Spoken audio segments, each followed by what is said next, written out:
So as we do these, I really encourage you not to just copy it, but to really see where would we be, okay?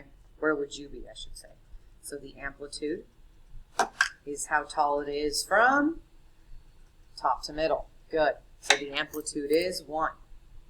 All right. Now something that's new, let me see if I can find my yellow pen, is the phase shift, okay? The phase shift is represented by the letter C, okay? And that would be pi. And then we'll talk about it. And then the vertical shift, which I have in blue, which I call H, okay? That is equal to 2. So what does that mean? Okay, so let's say I had my original graph. There's my parent, 1, 0, -1, 0, +1. The distance, if I'm going to graph this like this, the distance from here to here is 360. Okay, so if you look, oh, I forgot to do the, oh my gosh, the period. What am I thinking?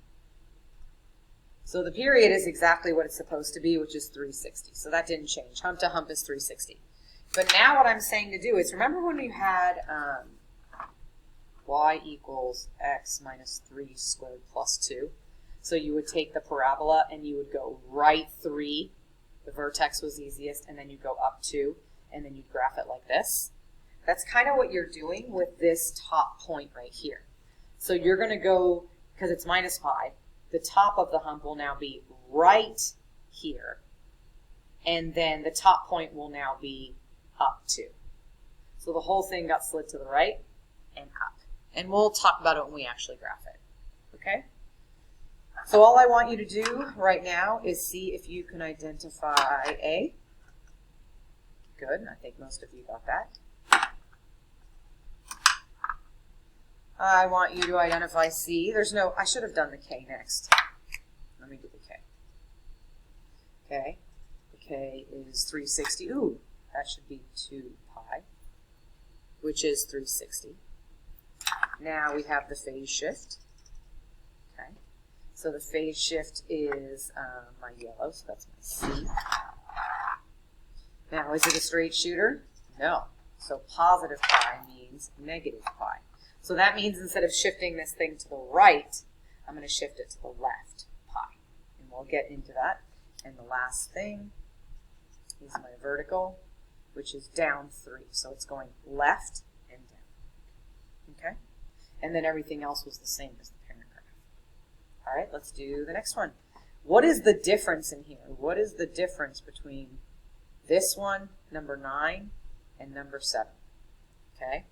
The difference that I want you to see is right here. I'm going to put this, and that is a reflection over the x-axis.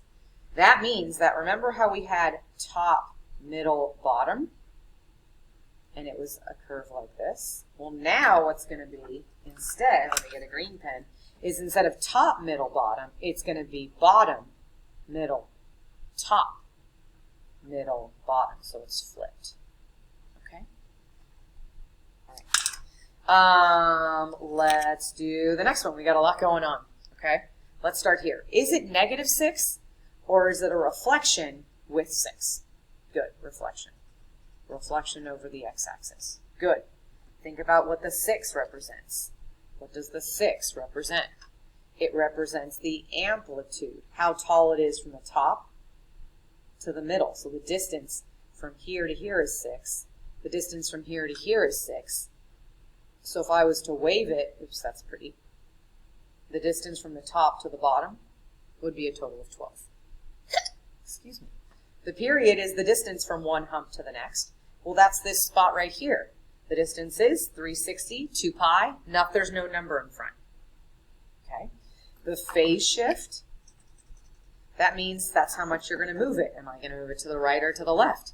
Well, when it's with the x, not a straight shooter.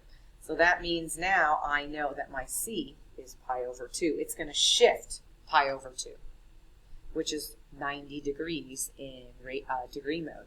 And then it's going to, after move to the right pi over 2, this whole thing is going to shift up 5. Okay, so K equals 5. Okay. I think you get the game. Don't worry about this one so much. Okay, and then we'll continue the next one next.